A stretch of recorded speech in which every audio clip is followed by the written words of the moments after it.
Hi, I am Igor Smirnov, international grandmaster and a chess coach, and it's my pleasure to welcome you into this new video lesson. Today we have a very interesting topic: the secrets of strong players. Obviously, strong players have something that makes them stronger, that helps them to gain victories. And you may have noticed that they are not willing to share these insider secrets with other players.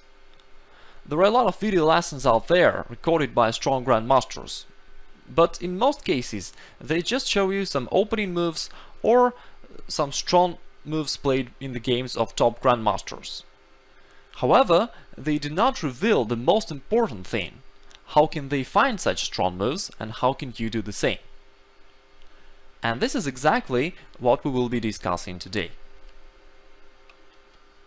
Well, of course, I cannot tell you everything within just one lesson, but nevertheless I'll give you a few powerful practical recommendations that you'll be able to implement and improve your results right after watching this lesson. Before we begin, let me make one last note. During a game of chess, you demonstrate your way of thinking. Strong players know the most powerful techniques for finding strong moves. How can they do it? This is what we will discuss during this lesson.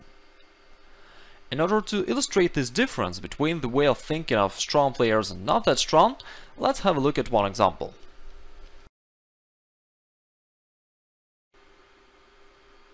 In this position, white played rook takes d6, winning a pawn, and black answered queen e5. And perhaps he wanted to block white's e-pawn, and of course at the same time black is attacking white's queen and keeping an eye on white's d6 rook. Now I have a question for you. How would you play here as white? You may pause the video and think about it. I'm pretty sure that most players would just take black's queen on e5. Generally, when you have a material advantage, it's good to exchange pieces. However, in this position it's not the best move. If you have learned my previous lessons, then you already know that to take is a mistake. If white takes black's queen on e5, white helps black to activate his knight and to bring it on a good central square. That's why in such positions it's better to keep the tension and to let your opponent release the tension. And white played king h2. Now you can see this idea clearly. If white takes black's queen on e5, black will activate his knight and will put it on a good central square. And the opposite situation is applicable for black. If black takes white's queen on g3, then it will help white to activate his king and to bring it closer to center.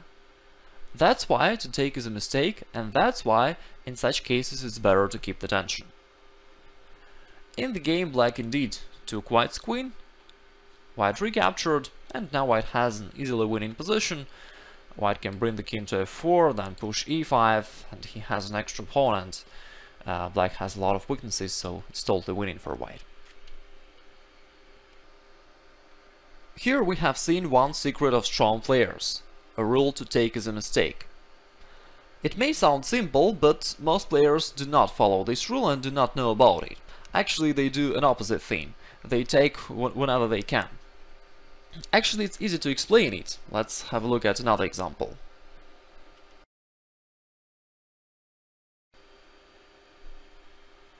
Let's imagine that you are playing black and you're considering the move d5. Which variations do you need to check before you can play this move? Obviously, you need to make sure that you don't lose something.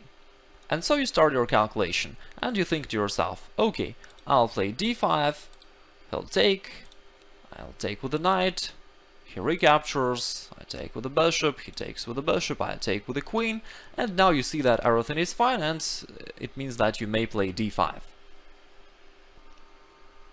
This is a usual way of calculating variations, and after some practice this becomes your habit. That's why most chess players follow this way of thinking automatically. If they can take something, they start their calculations right from this move. However, strong players have their secrets, and they know that to take is a mistake. Well, let me make one last note. Of course, they don't say that you should never take.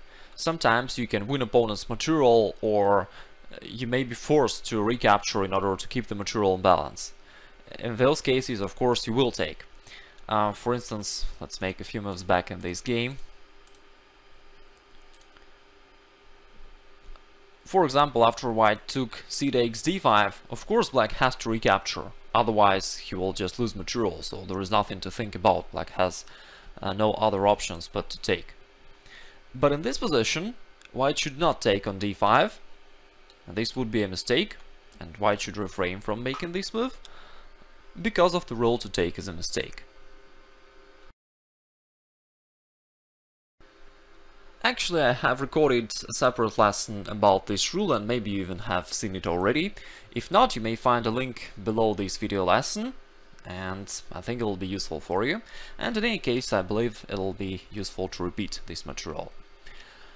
Okay, now we can move on to the next rule, and let's have a look at the next example.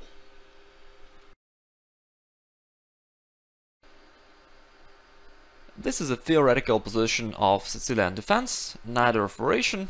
Let's make a few moves forward. Black played b4, attacking the knight, white retreated, black played queen c7, h4, preparing attack on the king side, and black answered d5, attacking white's center and the e4 pawn more specifically. Okay, and here I'd like to ask you this question: how would you play here as white? As usual, you may pause the video and think about it by yourself for a couple of minutes.